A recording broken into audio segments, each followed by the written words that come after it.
రబీ మరియు వేసవి కాలంలో పండించే అపరాల పంటలను చూసినట్లయితే తక్కువ కాల పరిమితి కలిగిన మినుము పంటను ఎక్కువ విస్తీర్ణంలో సాగు చేయడం జరుగుతుంది. సో ఈ మినుము పంటను ప్రస్తుతం మనకి 45 నుంచి 60 రోజుల పంటకాలం దశలో ఉంది. ఈ దశలలో చూసినట్లయితే ఎక్కువగా మనకి పల్లాకు తెగులు అనే వైరస్ తెగులు ఎక్కువగా ఆశించే అవకాశం ఉంటుంది. ఈ పల్లాకు తెగులు అనేది ఒక జెమినీ వైరస్ ద్వారా వ్యాపించే తెగులు. ఈ తెగులు తెల్లదోమ ద్వారా వ్యాప్తి చెందుతుంది. తెగులు యొక్క లక్షణాలను మనం గమనించినట్లయితే ఆకుల యొక్క పైభాగంలో లేత ఆకుల పైన మొదటగా వ్యాప్తి చెందుతుంది.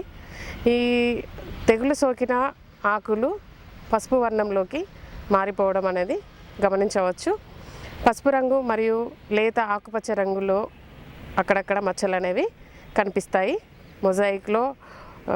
మొజాయిక్ ఆకారంలో ఉన్నటువంటి పసుపు మరియు లేత మచ్చలు కనిపిస్తాయి. క్రమేణా ఈ పసుపు రంగు మచ్చలు పెద్దవిగా అయిపోయి ఆకు మొత్తము పల్లాకు తెగులు పసుపు రంగులోకి మారిపోతుంది.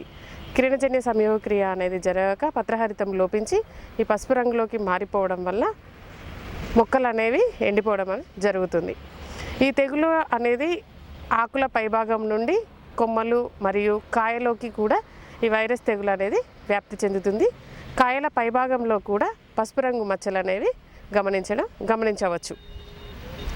ఈ తెగులు యొక్క నివారణకి గాను మనము తెల్లదోమను నివారించుకోవాలి. తెల్లదోమ ద్వారా ఈ వైరస్ తెగులు వ్యాప్తి చెందుతుంది కాబట్టి తెల్లదోమను అనేది అరికట్టాలి. ముఖ్యంగా పొలం మధ్యలో మరియు గట్లపైన ఉన్నటువంటి కలుపు మొక్కలని నివారించుకోవాలి.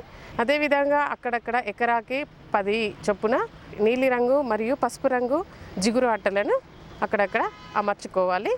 ఆ తర్వాత మనకు రసాయనిక మందులైన డైమిథేట్ 2 ml per లీటర్ నీటికి లేదా ఎస్టామిప్రిడ్ 0.3 గ్రాములు 1 లీటర్ నీటికి చొప్పున కలుపుకొని పిచికారీ చేసుకోవాలి.